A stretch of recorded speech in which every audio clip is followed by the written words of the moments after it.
Welcome to the Slop Farm. Enjoy the video. You start by preparing both Joy-Con and the Switch. Make sure each controller has at least 20% battery because low power can break pairing.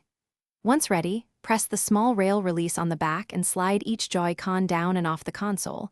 Do this gently to avoid damage. Keep the Switch awake, press home or dock it so you don't interrupt the process. Once done, position the controllers where you can see the sync button on their rails for the next step. Next, open controllers, then select Change Grip/Order. The screen is explicit, and this is where separate pairing happens. When prompted, press the small sync button on a Joy-Con rail until lights blink, then repeat for the other unit.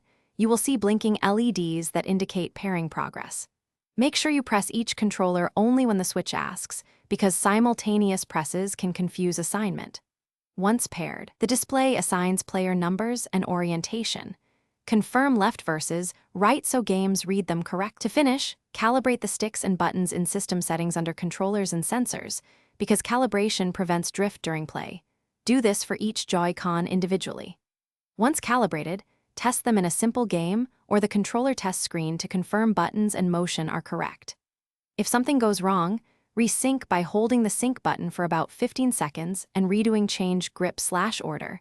And if lag or odd behavior persists, update controller firmware in system settings to ensure compatibility. Thanks for watching. Consider subscribing if we helped you today.